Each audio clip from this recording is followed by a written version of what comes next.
मुझे याद है वो दौर जब 2012 में आपको जनता के सहयोग से आजाद उम्मीदवार के तौर पर विधायक बनने का मौका मिला। सरकार वीरभद्र की थी और राजा वीरभद्र से मैं मिला। उस समय उन्होंने कहा कि आपको पार्लियामेंट चुनाव लड़ना पड़ेगा, जो आपका आदेश है उसका पालन होगा, पर मेरी भी एक शर्त है कि जिस मकसद के लिए मुझे चुना गया है वह पूरा होना चाहिए। मैंने कहा, मेरे सुजानपुर विधानसभा क्षेत्र के काम होने चाहिए। जब प्रोफेसर प्रेम कुमार धूमल मुख्यमंत्री बने तो प्रदेश में विकास की गाथा लिखी गई। राजेंद्र राणा ने हिमाचल प्रदेश के मुख्यमंत्री सुखविंदर सिंह सुक्खू पर प्रहार करते हुए कहा कि आप तो केवल शिमला के मुख्यमंत्री बनकर रह गए हैं। मुख्यमंत्री सुखविंदर सिंह सुक्खू ये बताया कि 14 महीने में हमीरपुर के कितने आपने चक्कर लगाए और कितने काम किए। आपके जिले से 3 एमएलए क्यों पार्टी छोड़कर चले गए। आप अपने बिस्तर के नीचे भी मुख्यमंत्री झाड़ू मारकर देख लें कि कितना गंद पड़ा हुआ है, उसे भी साफ कर लें। राणा ने मुख्यमंत्री पर सबसे बड़ा प्रहार करते हुए कहा कि आपने इतने पैसे नहीं देखे होंगे जितने मैं गरीब व जरूरतमंद लोगों को बांट चुका हूं। जो रेत की ट्रॉली 2000 रुपए की बिकती थी वो 12,000 रुपए में बिकी। सुक्खू सरकार ने क्रैशर भी बंद कर दिए। मुख्यमंत्री आप नहीं थे, हम चुने हुए विधायकों ने आपको मुख्यमंत्री बनाया था।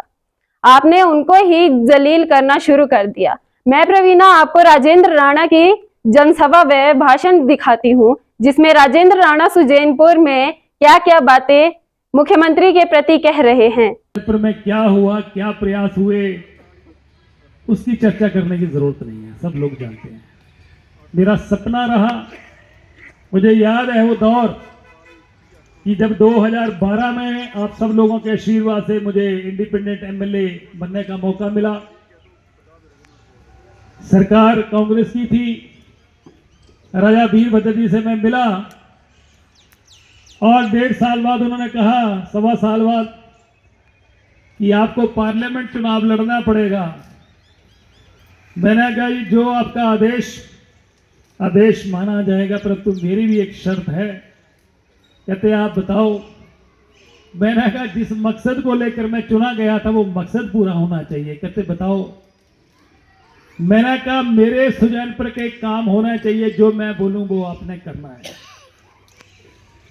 और उसके बाद सुजैनपुर में क्या नहीं हुआ। मैंने 25 डिमांडें महादेव बैठा है, कई बार रास्ते में मिल जाना। मेरे को कोई डिमांड है तो बताओ। कहते सब्जी मंडी ले लो। मैं कहाँ बनानी, कहते कहीं भी बना दो, कुछ भी दे दो। वो दौर भी लोगों ने देखा। प्रोफेसर प्रेम कुमार धूमल जी का भी दौर देखा। उस समय जब निकलते थे मुख्यमंत्री के तौर पर कितने लोग इकट्ठे होते और कितने काम होते थे। सड़कों के जाल बिछ गए और काम हुए। अरे जब धूमल जी मुख्यमंत्री बने को जिले में कितने काम हुए वो पूरा प्रदेश जानता, पूरा जिला जानता है, पूरा सुजैनपुर जानता है। अरे सुक्खू जी आप भी मुख्यमंत्री बन गए। आप तो मीरपुर के मुख्यमंत्री नहीं, आप तो ज्यादा शिमला के मुख्यमंत्री बने। सारे के सारे एडवाइजर, मंत्री, ओएसडी सारे शिमला से लगा दिए। आप इनको पूछो कि 14 महीने में मीरपुर के कितने चक्कर लगाए, वो भी तो बता दो। कितने आपने काम किए। आपके जिले के सुक्खू जी को छोड़ दो, वो तो मुख्यमंत्री हैं। बाकी 4 एमएलए से 3 एमएलए क्यों चले गए। मेरे साथ कुछ हो सकता है। इंडिपेंडेंट एमएलए के साथ क्या हुआ। अपने बिस्तरे के नीचे भी जरा झाड़ू मार के देख लो कि कितना अपने नीचे कितना गंद पड़ा हुआ है, उसको भी साफ कर लो। दूसरे को तो कह रहे हैं कि ये बिक गए, ये हो गया, वो हो गया। मैंने कहा सुक्खू जी आपने अभी तक जितने पैसे नहीं देखे हैं, जितने तो मैं गरीब जरूरतमंद और समाज की सेवा में लगा चुका हूं। राजेंद्र राणा को खरीदने की बात करोगे तुम। बरसातें हुई, हिमाचल में डिजास्टर हुआ। कौन नहीं जानता है कि ब्यास और ब्यास नदी के जो नदियां जुड़ती थी उनके सारे क्रशर बंद हो गए। जो ट्रॉली 2000 रुपए की मिलती थी वो 12-12 हजार रुपए में लोगों ने खरीदी कि नहीं खरीदी। डेवलपमेंट के काम बंद हो गए। और जब डिजास्टर का दौरा करने के लिए सुजानपुर आए, मैंने कहा सुक्खू जी एक क्रशर क्यों बंद कर दिए आपने? जहां कोई इलीगल माइनिंग हो रही है उसको बंद करो, कहीं पुल को खतरा है बंद करो, परंतु लोगों को ऊना से मटेरियल लेकर खरीदना पड़ रहा है और 3 गुना महंगा पड़ रहा है। पंचायत के प्रधान बैठे हैं यहां पर, कई उनको पैसे तो हमने दिए पर खर्चे कैसे, उनको मटेरियल 3-3 गुना महंगा मिल रहा है। ये तो लोगों के क्रशर बंद हुए, पर सुखू जी ये बता दो कि नदौड़ में नदी में माइनिंग जो होती रही, 100-100 ट्रक अभी भी निकल रहा है और बरसातों में भी निकलता है, वो किसका था? कौन माइनिंग कर रहा था? किसकी माइनिंग है वो? जब कोई कैप्टिव क्रशर लगता है, जैसे मान लो संधोल, सुजानपुर से संधोल सड़क बननी है, कैप्टिव क्रशर लगेगा तो सुजानपुर से संधोल की जो सड़क होगी उसमें जो मटेरियल निकलेगा उसको कैप्टिव क्रशर में क्रश किया जा सकता है। परंतु आप अपनी जमीन से माइनिंग करके कांगड़ा में कैप्टिव क्रशर लगा, वहां माल सप्लाई कर रहे हैं, लाखों रुपए रोज का माल सप्लाई कर रहे हैं, बाकियों के तो बंद कर रहे हैं, आपका क्यों खुला है? ये तो ईमानदार लोग हैं। ये जो मेडिकल कॉलेज बना, इसके इर्द गिर्द किस किस ने जमीनें खरीदी हैं, अभी तो लिस्ट निकलने वाली है, चिंता मत करो, ईमानदारों की लिस्ट। आपने आंकलन किया, आप मुख्यमंत्री डायरेक्टली चुने गए हैं कि हिमाचल प्रदेश के लोगों ने मुख्यमंत्री के नाम वोटें डाली, आप घोषित मुख्यमंत्री नहीं थे। मुख्यमंत्री आपको हमने बनाया, एमएलए जो चुने थे आपने उनको जलील करना शुरू कर दिया। हमारे सुजानपुर के जो काम जाते थे, नोट जाते थे, डस्टबिन में डाल दिए जाते थे, और जो मेरे सामने अप्रूव होते थे वो बाद में टेलीफोन हो जाता है कि करने नहीं है। भाई लोगों ने मुझे चुना है और लोगों के काम करने हैं।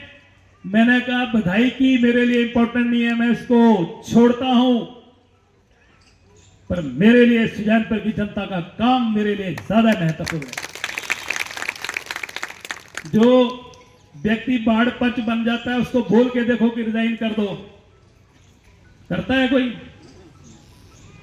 इसलिए हमने सुप्रीम ये जो आपके साथी हैं, मित्र हैं, जिनको आपने कैबिनेट रैंक दे दिए हैं, 1-1.25 साल पहले तो उनको मारुति में पेट्रोल डालने के पैसे नहीं होते थे। आज 5-5 मंजिले भवन कहां से बन रहे हैं? कौन सा कुबेर का खजाना दबा के रखा था जो आज निकल गया एकदम? पूरा प्रदेश जानता, और भी बहुत सारी परतें मैं जिस दिन मैं खोलने पे आऊंगा तो बहुत खूब खुलेगी। दूसरे को बेईमान कहते हो, बेईमानी तो खुद करते हो आप लोग। कोई हिमाचल प्रदेश में एक भी आदमी ऐसा नहीं है जो रजिंदर राणा पे उंगली उठा के कह दो कि इसने कभी चाय भी पी हो।